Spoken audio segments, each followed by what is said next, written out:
Dan Illman, Mike Beer, race number 5 at Santa Anita on Big Cap Saturday is the Grade 2 $200,000 Buena Vista for fillies and mares going a mile on the turf. Let's take a peek at this field. Some interesting horses in here, Mike, including the number 6, Quattro L, who beat 3 of these same horses in her most recent start, the Grade 3 Megahertz. She was a big price in that spot. Was last time the time? It could have been, Dan. I guess to me, that was the most surprising thing about that race for a mare who just kind of shows up, runs every single time, has graded stakes credentials. For some reason, I guess I just thought she couldn't win that race. The other 3 horses all took a lot more money than she did, but she was a clear-cut winner at the end. She came from off the pace that day to win. Let's see where our friends at Timeform US have her on the Timeform US pace projector, and they believe the Quattro L will have to pass them all after the opening half mile. The 7, Anaglaza, chased a very fast pace in her most recent start. It wouldn't be a surprise at all if she ends up on the lead. And Kitty Katana also chased a quick pace. She won't be far behind. Yeah, I didn't see there being a ton of pace in this race. Certainly thought the 7 could make the lead if that's where they wanted her to be. And I don't see any reason why they wouldn't want her to be there. We'll see if Kitty Katana decides to go this time, but she's certainly adaptable. These fillies and mares seem to take turns beating each other, and maybe it's the turn of the number 1, Closing Remarks, who was 3rd in the Megahertz and 2nd in the Robert J. Frankel 2 starts back and 3rd in last year's edition of the Buena Vista. I wonder if she's racing herself back into form now for her 3rd start off a fairly lengthy layoff. Yeah, I guess that's a fair way to look at her, Dan. She's another one. She's fairly consistent, can get a good trip in this race, tends to show up and just sort of hold her own in graded stakes competition right along. She ran fine last time in the Megahertz when defeated by Quattro. I didn't think she had, some kind of big excuse there. She got a really good trip. She was clear in the stretch ahead of the winner and just couldn't hold that horse off. Never really looked like she was going to win either. I mean, I guess she could improve again, but I don't know. I would wait and see what kind of price she is. The number 2, Macadamia, proved to be a tough nut to crack last time out in a 2nd level allowance at Santa Anita. We're going to watch that race right now. This is her 1st start of the year. She got a pretty solid pace to run at, Mike, but she looks good striding out in the stretch, and she's pretty lightly raced. She was a Group 1 winner in her native Brazil earlier in her career, and she seems well spotted against this group. Yeah, I won't disagree with that, Dan. You mentioned in the open that, the last time might have been the time to have Quattro. I thought maybe that was the time to have Macadamia. Her race 2 starts back in December was actually pretty good. She was sort of always on the outside while the 1-2 finishers came up the rail and just beat her at the end. She got a much softer trip last time, just rated, sat back off the pace, and came with a really good finish to win easily. Perhaps the number 3, TikTok Famous, is going to be on the lead or close to it. She was on the pace last time out in the race we just saw, and the pace was fairly solid, especially considering it was her 1st start since September. She understandably tired in the stretch. Now she's going to have to show more, but maybe she'll be more fit in her 2nd start off the layoff. That's certainly possible. Maybe she gets a little bit of a softer trip in this race, and that helps her cause too. I guess you could hope that she takes a step forward here and get the job done. But she improved last time, Dan, and it's not like any of her other races, at least in my opinion, make her a serious contender in here.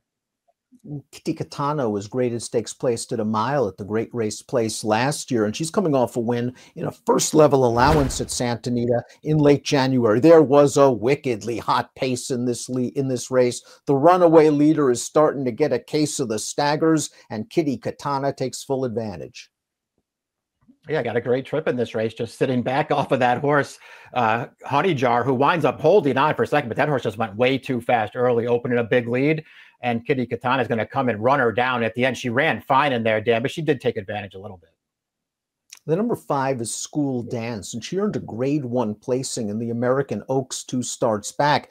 And because of that race, she ended up favored over Quattro L in the Megahertz last time out. Now, we'll watch that race later, but School Dance in that race was sort of chasing a slow pace while wide. Quattro L, while she did have to overcome the pace from last, was able to save a lot more ground. Maybe you can give a little bit of an excuse for School Dance. I was disappointed she didn't run better, but she was uncovered chasing a moderate pace. True enough. I mean, it's certainly something that you always want to take into consideration. This horse was sort of always on the outside. I don't know. I To me, I didn't think it was that big of an excuse, Dan. Certainly, that is one way to look at it. I still thought she had every chance to win that race through the stretch. And to me, she just wasn't good enough. I didn't really, I wouldn't have bet her off of any of her prior races on the turf anyway, Dan. And she didn't do anything last time to change my mind. Here's Quattro L's upset victory in the Grade 3 Megahertz. She is in the red silks. She's near the back of the pack, and she's going to have to thread her way in between horses. She did save ground, but this is a well-bunched field. The pace wasn't very fast, and Megahertz does get the seam, and she shoots on through. Yeah, I mean, the trip really works out for a closer here. She didn't really have to go around horses and lose any ground, and she got the seam when she needed it. But she also ran once she saw that daylight, Dan, and took another step forward. As opposed to some of the other fillies that we've already talked about, her form leading into that race, I felt like made her a clear-cut contender. She came up on the day and ran another good race, and now she comes right back against a similar kind of field. To me, she's very clearly a contender right back. While the number 7, Ana Glassa, is still eligible for a first-level allowance, she does have speed. She's coming out of that race last time out where the pace collapsed. Kitty Katana took advantage. She was the one on a hard chase behind that loose leader, and she sort of paid the price. She might not have to work as hard to get to the frontier, but she's got to prove it against tough competition. Yeah, that's fair enough. She was a little bit closer to the pace last time than Kitty Katana was, but overall, she was still in a pretty good spot, Dan. She was still several lengths away from that early leader, just sort of running off on a fast pace. So it's not like she was really part of it. And as she made that the same kind of run that Kitty Katana did, I don't know, she just really wasn't any match for that horse. To me, she was a horse who clearly had to take a step forward to win here, but maybe she makes the lead this time. Mike, could you find an excuse for Nadette's last race? I'd really like to, because she was a stakes winner in France. Her North American debut was just fine in the Autumn Miss. Maybe it was the layoff in the Megahertz, but it looked like she was sitting a pretty good trip and just couldn't fire home with Quattro L. I wouldn't be surprised at all if she gives a much improved performance here and is kicking late.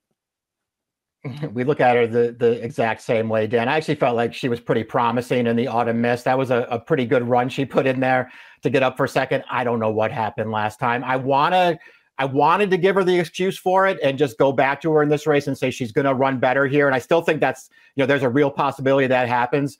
But man, she was pretty disappointing last time. And it was hard to see what her excuse could have been. Her trip was good. She just didn't run. Top pick time for the Grade 2 Buena Vista. Quattro L, Mike, is just a consistent horse. We saw her fly on home last time out, and I think this pace is going to be fair to fast, so it should set up very nicely for her. That's why I took her, Dan, just because she's just so reliable, and I feel like you're going to get her to come back here and just run another good race as she did last time. I wanted to take Nadette the 8 on top. I couldn't really come up with an excuse for her last race, so I ultimately decided not to. I went 6-8. School Dance was favored over Quattro L last time out. Maybe she shouldn't have been. She didn't run particularly well. I do think she was compromised being uncovered. I want to give her one more chance because I know she's going to be a lot bigger price this time around. 6, 8, 2, and 4 for Mike. 5, 6, 1, 2 for me. It's the Buena Vista at Santa Anita on Saturday. Good luck.